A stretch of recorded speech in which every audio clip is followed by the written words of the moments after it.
This is Audible.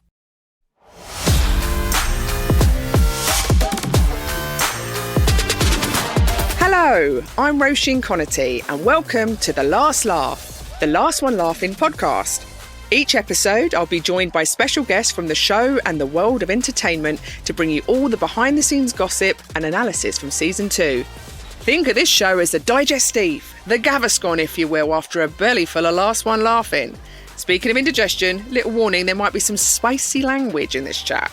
Not too spicy, we're not only fans. There will also be spoilers, absolutely loads of spoilers, so don't listen until you've seen episode 1. Here's a recap.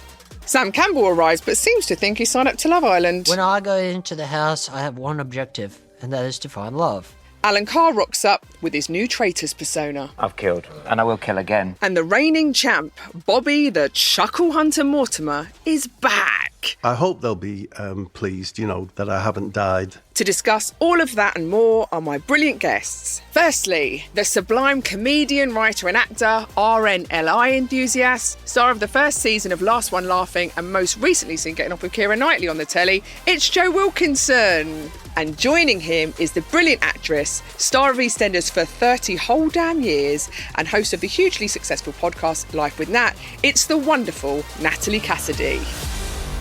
Welcome. How are you both? Yeah, very good. Yeah. We're having a nice time, aren't we? Natalie, how are you? What have you been up to? Oh, no, I'm all very good. Yeah, everything's going swimmingly well. But I do have a little bone to pick with you. Oh, straight off the bat. Yeah, no, because otherwise I'll forget to tell you. Oh, my God. But I just wanted to talk to you about the sound that you use in the show. It's Sonia's trumpet, isn't it? I really do think it is. And I think it's really wrong that no one's asked me about it. You think that they went and recorded Sonia's trumpet from EastEnders and then put it on as the sort of... The klaxon, yeah. klaxon, Everything's yeah. going wrong moment. Yeah. I wonder why they chose that bit. I definitely think that wistful tune is mine. I didn't get involved in that. Of course. But I will speak to someone. What's it called? I'll Is speak to it Jimmy. PRS? Is that what it's called? Where you own the rights to it and then they have to pay you? Do you feel that noise is PRS, like your noise? Yeah, I mean, I don't really want paying for it because it's not mine. Sounds like you do a little bit, if I'm honest. You brought it up pretty early Don't doors. say that because there could be a couple of quid in it. It'll go down the beeb, won't it? Yes. If it is mine. But it would just be nice for people to say it is Sonia's. Okay, I'll That's say all. it. Joe, you got any noises that you feel are particularly sort of your brand? I can do a clown car horn. Oh, it's good. That's quite good. Yeah, it's all right, isn't it? Yeah. The lack of enthusiasm to that was, I'll be honest, heartbreaking. You always went, I was waiting for the second bit of it. So was I. You just stopped. No, like a... all right, do it better than me. No, I'm not. Okay, so you've got two noises you have. Natalie, word on the street is, bar the fact that you think you've been absolutely robbed with your trumpet sound, that you're a massive fan of the show. Huge fan of the show. Are you? Absolutely huge. Oh. I loved Series 1. It's so good, isn't it? Yeah. And I'm just a viewer as well with Jimmy. I know, what a lovely gig you've got in there. It's so much fun in Jimmy's lair. Yeah. We've got no snacks in there, though. Why don't you have any snacks? Jimmy won't have it. I saw them being passed to you, Roisin. Off camera. Off camera, I get 30 seconds when Jimmy goes to reboot and I get to throw a Rolo in. But they're in there. We're not allowed snacks. It's not the first thing you'd think you'd bring up on a podcast. But here we go. You got the trumpet noise out the way. I got the lack of snacks. It's like a complaint. Lack of Rolos. Yeah. If you were in there, what kind of stuff would make you laugh? Looking at Bob would make me laugh. Yeah. I just think he's a genius. Yeah. How excited were you though? So when you saw the first episode... I was so excited. Yeah? Yeah, I loved even the titles I was so excited about. Yeah. Around the dinner table and just each person coming through. Oh my It God. was absolutely brilliant. And I honestly think it's going to be a great series. Yeah. So you did the first series, Joe. Joseph, this is my host voice. But you did what's it Why do you like? call me Joseph? During the first series, what was it like? These are the questions people want to know. What does it feel like walking into that house? Can't remember where I went in. Was I sort of mid? In the middle, I think. Yeah. Oh, yeah. Richard was in. He came up to me with flour, which had me on the back foot. And so watching the first episode of the new series, did it make you miss it or were you glad to be watching it? PTSD, I'd say. But I just think, genuinely, it's what I've imagined Jimmy's house, you know what I mean? Yeah. To look like, because, it's just a big play den. But do you know what? The going in is a bit mad He's like, what am I stepping into? So Is there's a lot it of a long anxiety. day, can I ask you both? Because watching Yeah, yeah. does it feel like you're in there for 2 weeks? It's got like holding pen sort of feel to it where you don't know what the time is and all that sort of stuff. I imagine if you get to the end, it's bordering on maddening. Yeah. And But I felt that's like a half the prison fun. guard because I got really into like looking for laughs, but too much. Then, Yeah, like, you know, I'm yeah. like, I got really, They said it was a tricky edit. I was just like, him. They said find bits where she looks likeable. I was like, get him out of there. She kept saying piece of shit and then pointing. Honestly, they had to clip them all out. Really terrible. I know. Natalie, I was sat next to her for half of it. I kept gripping her hand. So in the show, they did icebreakers. Yes. Now, like I said, me and Natalie, we've only met once. I know Joe very well. Yet still, let's do an icebreaker. Let's break the ice. Anything you want to say? So I'll start. When I was 6, I saw Charlton Heston on the tube. And he saw that I recognised him, and then he put his finger to his mouth in a sort of shushing sort of gesture. And because I was 6, I didn't know his real name was Charlton Heston. I'd only seen him in a film where he played Moses. So I told everyone I'd seen Moses on the tube, and that caused a lot of problems for me because I went to a Catholic primary school. That's me. Very good. Very good. Natalie, would you have anything you'd like to share? You know when you say in life you can say, God, that's so difficult. It's like walking through treacle. You know what I mean? People That's say actually- that, don't they? Oh, yeah. God, famously. Yeah. The premise Yeah. works. The Yeah, premise definitely. I works. have walked through treacle Oh, in Big Brother. Context, please. Well, you're in Big Brother. And they said, get your swimming costume on. Swimming come costume? outside. And you swam through treacle. we were in a huge tub of treacle. And A vat of treacle. And we had to Was walk it through glass sides? Could Can't you remember. see? Right, perv. No, it just means because I look. No, the reason I ask because if you're using that much treacle on telly, you want people to know it's definitely Oh, yeah, treacle you're all the right. way I down would to the imagine bottom. it was Perspex, yeah. Yeah, all right, thank you. That was my one. But yeah, I wanted to share it with you. Thank you. I feel like I know you better, and I can see that would leave a lasting impact on someone. you. So, Joseph. Off the top of my head, I once saw Alan Hansen run up Camden High Street. Thank you. He's a Scottish football man, person. isn't he? Yeah. God, I love it when I know who people are talking about. He ran up the centre of Camden High Street in a suit. But you know when you see people run in office shoes, it makes you tense because you know there's no grip. Yeah, it's so true. This morning it was like that at the train station. Yeah, left, Really, right, and it centre. was- People scarpering in work shoes. Slipping yeah. around in those Yeah. shoes with the buckles on. Back to the business of the show. So 10 players have entered the house. Mel Gidroich, Alan Carr, Diane Morgan, Romesh Ranganathan, Amy Gledhill, David Mitchell, Bemisola Ikamello, Sam Campbell and Maisie Adam. But first, the name on everyone's lips. The reigning champ, Bob Mortimer, is back. What a brilliant twist. Isn't it? Absolutely brilliant. I think they should do it with all shows. What, just have Bob in all of them? Well, no, have Bob in not all a of bad them. idea. But if you win something, Marple. you have to go back. Yeah, that's a great idea. No, I thought everyone looked really shocked. Genuinely, as Bob walked in, they all went, "Oh no!" Yeah, here we Romesh go." Yeah. didn't he? That was really funny, the way everyone was a bit like, oh my God. When Bob came in, I sort of forgot about the game a bit because I'll be honest, I was just like, this is just an honour. Yeah. I'm just going to get to spend loads of time with Bob, which was great because I'm a massive fan. I didn't know him that well. Met him a few times. Then had loads of time getting to know him, which was lovely because obviously there's loads of stuff you don't see as well. So we genuinely had nice chats. But then when he did his Joker, Yeah. there was like 8 of us watching Bob do a one-man show, and I was like, "How's this happened?" Do you know what I mean? Like Yeah. he's done Wembley and all, Yeah. all that sort of stuff, and you're going, he's doing a one-man show for 8 of us. So I was like, I parked it temporarily. I was like, I'm not in the game anymore. I'm just watching Bob perform a one-man show. And For feeling 8 really lucky about Yeah, it. like there's only Yeah. 8 of us. It's like just a wonderful experience. It's sort of out of body, I'll be honest with Yeah. you. Like, and I wasn't thinking about not laughing at it. I was more sort of just taken aback, really. Really The hit me. joy of the job sort of thing. Yeah. But that's what I think the viewers got at home as well, because they got to see him do a small gig. Yeah, Because yeah. obviously lots of people find people when they go on television, so you don't get to see them do those. Yeah, I know. Because you imagine Bob's always done madder And stuff. it was Yeah. brilliantly funny, and just for 8 of us. Yeah, incredible. Weird. Yeah. I think as a viewer, and I love you guys, I Yeah. love comedians, that's my favourite thing to watch. Oh. So it's just like paradise. Yeah. To sit and binge all of you together and interacting. When you read it on the tin, you could think, oh, that sounds a bit dull. But Yeah. actually, I could just watch it all day for 24 hours. The first series, you had such a good rapport. You all knew each other. They all knew each Yeah, other so yeah, well. yeah. And so the ease, and you really saw the sort of ecosystem of UK comedy. You go, oh, that everyone's worked together and knows.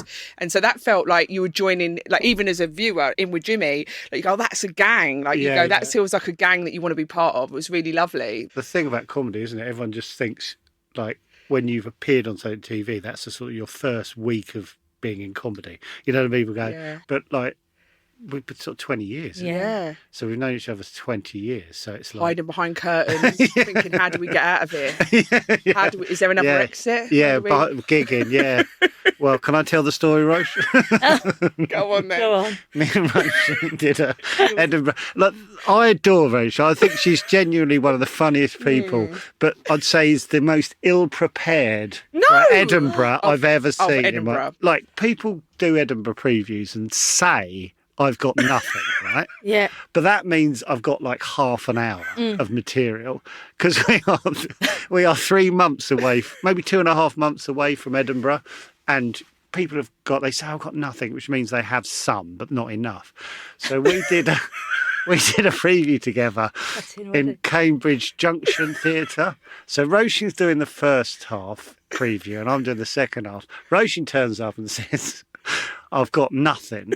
And I go, oh, right, yeah, the usual shorthand to, I've probably not got enough. Yeah. We're meant to do, how much are we meant to do? Like 40 minutes to an hour? 40 minutes to an hour. So it means like Roisin will end up probably doing 35 instead, just a bit short anyway.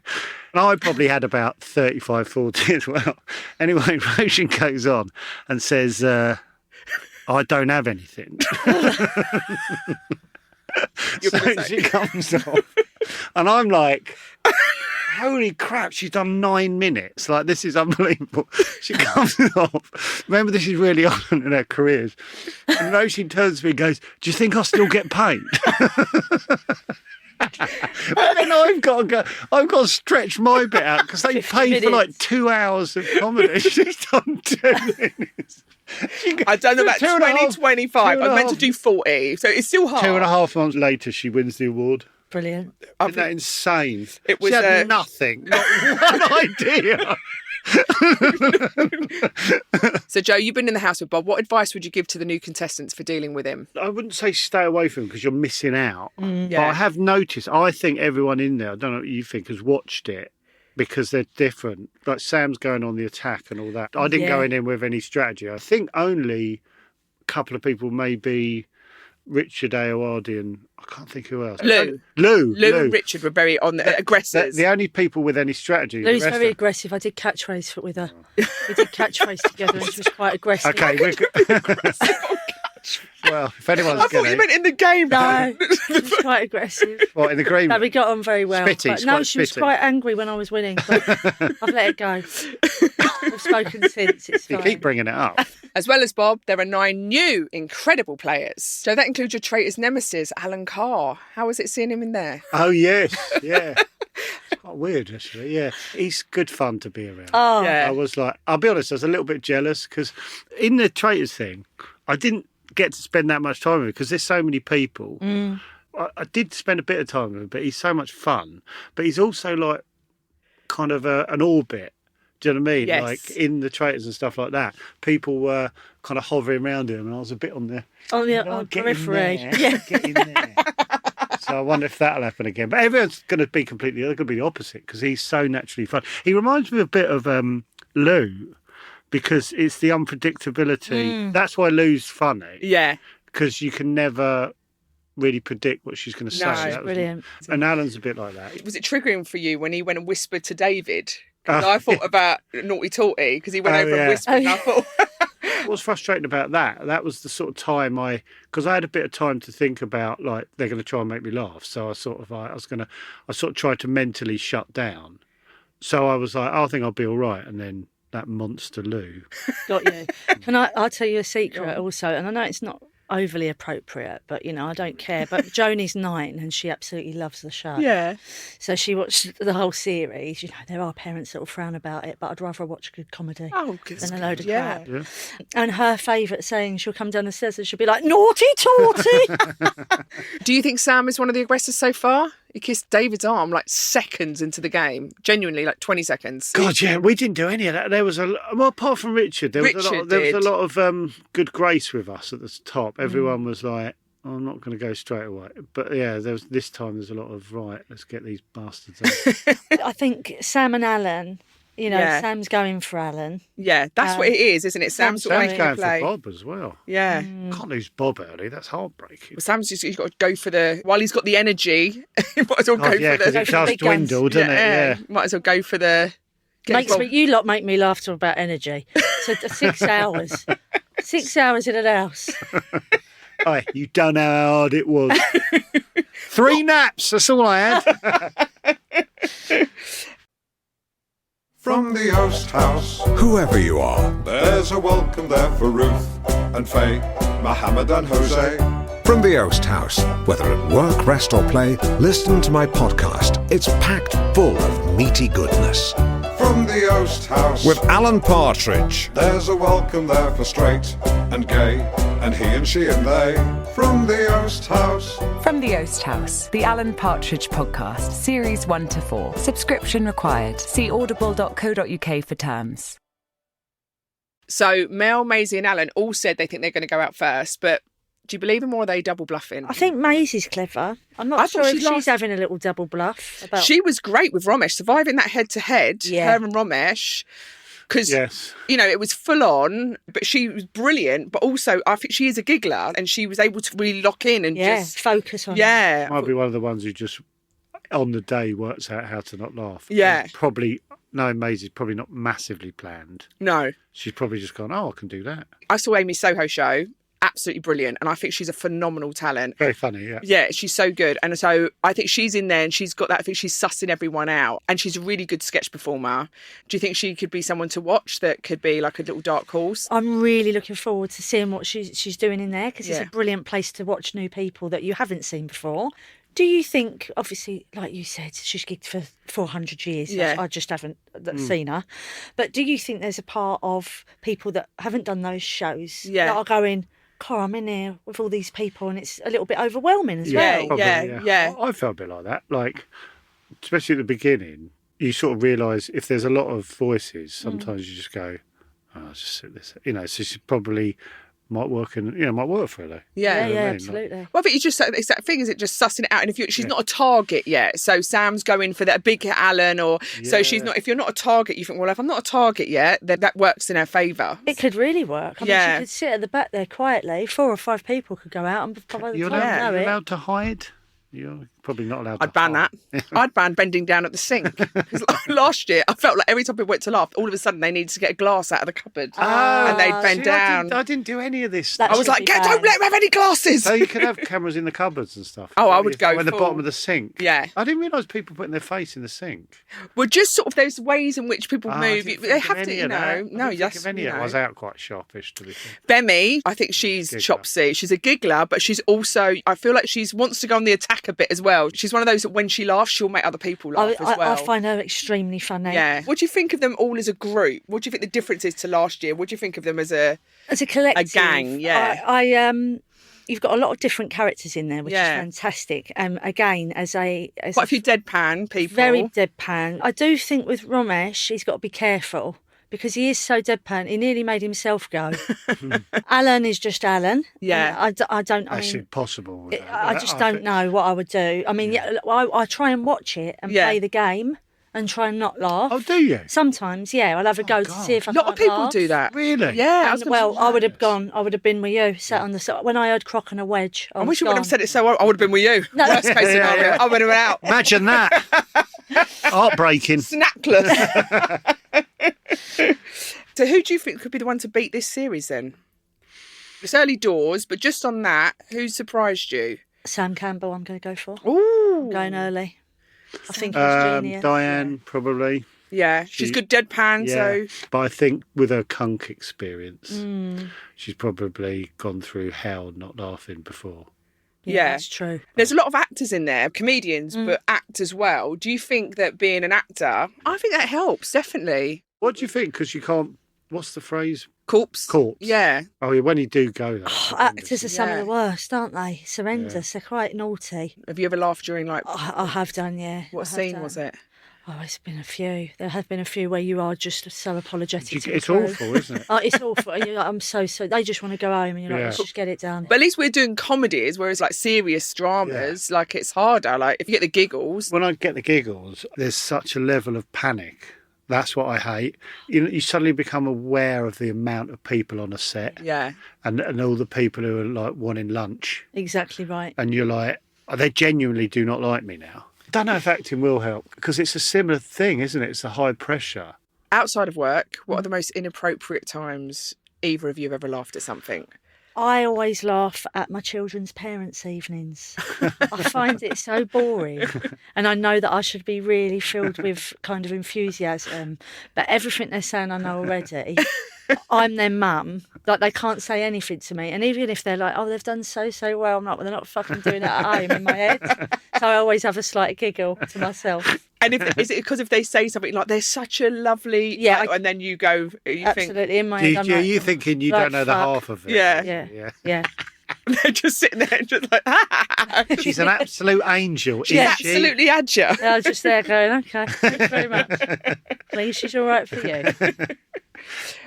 Go on. Someone passed away and they had their funeral, and it was in the countryside, and we all drove up to the church, and just we got there was a cow standing in the road, and out of nowhere this bull pushed through a fence and started humping it. We could see the mourners going in, and this cow was getting humped like 50 foot from the church. And I was just going to sit there, and my friend was driving, and she was like, what do I do? And I says, what we don't do is upset it. You know what I mean? So we just sat there. We had to sit there till it finished, and then drove in. So that was in my head the whole time through the service. It was horrendous. Oh God! But on a lighter note, my friend was the first of her mates to get married. So he's like in his 20s, and so there's loads of friends from school at the wedding, and it was quite a big church, and they'd obviously been told to speak up. So they said, do you take... I won't say their names because that's like 25 years ago. So they said, do you take to be your lawfully wedded husband? And she said really loudly, I do! I would have been fine, except my mate next to me leant in and went, all right, girl. I felt ostracised from the whole wedding because they just didn't stop laughing. It's like we like this looks like we're doing it deliberately. Yeah. But we're not, and we're trying to be respectful. You just can't hold it in. Yeah. But once you're in that zone... Yeah. And it was horrible. Like, I get flashbacks about it now. Mine is if someone, if in a serious situation, if someone, if they haven't spoken in ages and they're speaking, their voice breaks in any way. Like, even it can be like, if I'm in a business meeting or something and someone goes, well, I laugh a bit, and then they're like, oh yeah, my voice, and then it carries on, and my brain, I'm like, don't think about it again. I just don't know why. Next up, I have a burning question for you. The burning question. Every episode of Last One Laughing, we find one question that's been asked and put it to our guests here. This time we're asking, courtesy of Alan Carr. Who's the fittest person with a moustache that you've ever seen? There's a couple of choices. One's sitting there. Look, he's very handsome, isn't he? Yeah, she's right. You are End handsome. of question. Look at him going red. I've done it for that. Look, he's like a beacon now. Yeah, he's... No, he's a very handsome man. And the other one I'd go for would be Oliver Hardy. Oliver Hardy? You've really ruined, you've really taken away the effect of the first choice. The blushing's gone. Now there's rage. As a young. Oh yeah, a young one. Not where he's on parquet losing it. No. Young, in the films. Oh, Laurel and Hardy. Yeah, Laurel and Hardy. What are you on about being on parquet? I'm thinking of Oliver Reed. I thought you meant Ollie Reed. What's going on? I thought you meant Ollie Reed. Oliver Hardy. I'd really like to Laurel and Hardy. Oh, blimey, that's mint. What? I'd love to see Oliver Hardy on parquet. I was like... Yeah. Wow. Oh. Yeah, so when I was younger, I used to sit and watch all the films. Yeah. And I've got a real I really find them so funny. Well, they're sexy. Anyone who's funny is sexy, aren't they? I find. You're a very sexy woman. You work with a lot of them, you get over that pretty fast. Wow, Lauren and Hardy. Present company Joe. excluded, Joseph. Who's yours? Mike Wozniak. Sorry. Yeah. And the reason I'm Great saying one. it, because when he takes off his tash, absolutely insane.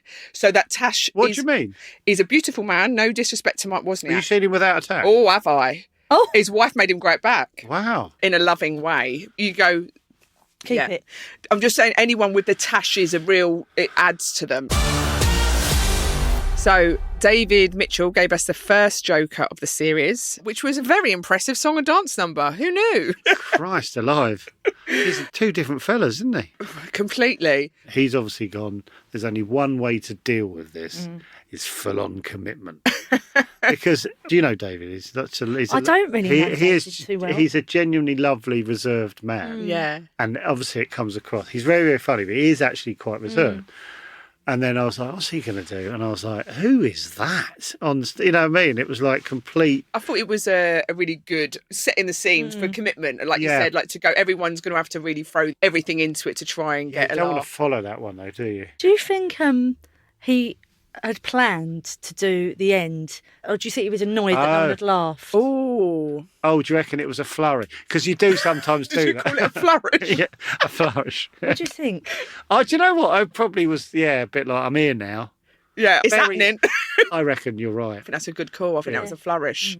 How hard is it to go on stage? Like, obviously, you've done 2 Jokers in there, and one of them, though, you got a yellow card, and one you got Joe Lycett laughed, so you got the win. But how hard is it? It's like a gig where people aren't laughing. Yeah, And also to all of the people that Yeah. are comedians as well. Is it It must be really nerve-wracking. Yeah, it is.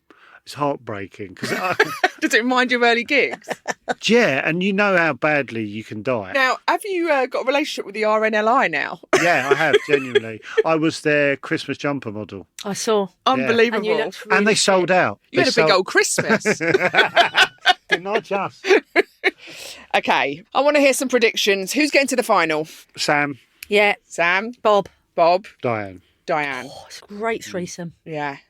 Who's barely getting through episode 2? Oh, Mel and Bemmy. You're going mad. But I have watched the whole series, so... He's lying. Natalie just looks That's right. No, you're Absolutely. And imagine if I told you the result. I'd be so Oh my upset. God. I mean, I literally thought she was going to flip the table there. I'd She be just said to me like, "What?" really upset. Just so you know, this is the order they go out. Nat. It's my enjoyment now. Leave me alone. I'm going to text you. You don't. I'm not going to block you whilst it's on. You can't text me or Imagine call that. me. Is anyone I can find out just to ruin Nat's day?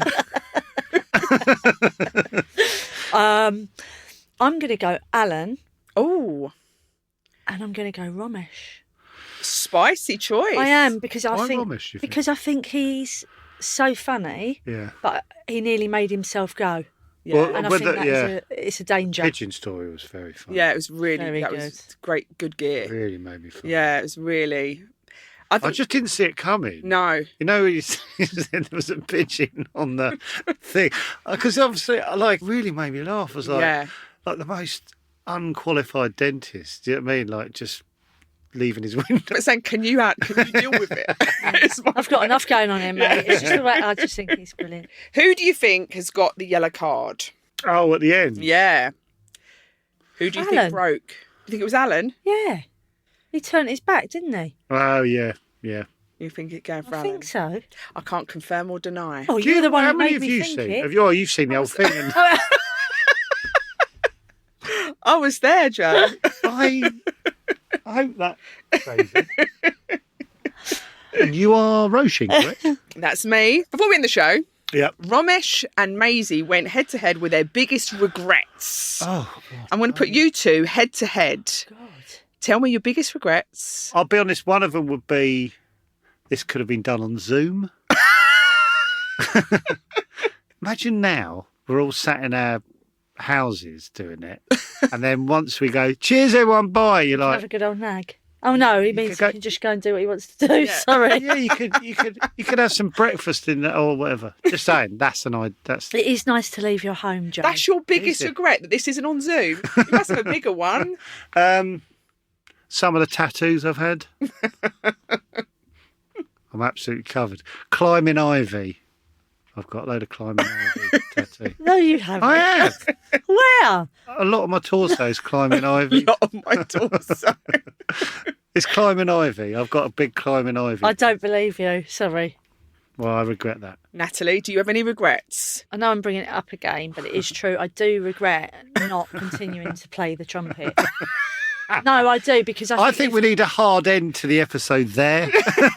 if times fell hard, Yeah. I always think if I could crack out a few songs, Right. I think a lot of people would pay money. I could do weddings, Chris's, bar.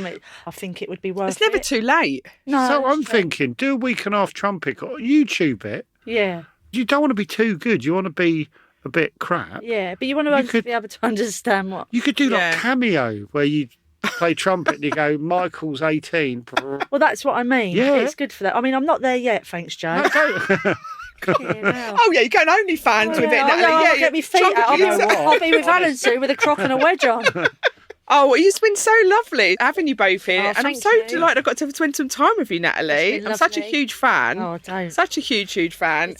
Ditto. You're so funny and brilliant. I love your podcast. Thank you very much. Thank you. I love you, Joseph. Oh, it's a little too late. Forget Even though it. you've been running off around the country with Keira Knightley. Oh, I'm not getting involved. I'm not sitting in between relationship troubles. All right. You guys have been absolutely wonderful. Thank you so much for coming thank you on. for having me. Absolute pleasure. Thank you. Oh, thanks to my special guests, Joe Wilkinson and Natalie Cassidy. You can watch the next episode of Last One Laughing right now on Prime Video, and make sure you come straight back to this podcast where I'll be discussing more backstage gossip with 2 more special guests. The Last Laugh, the Last One Laughing podcast is an Audible original produced by Zeppatron and Initial.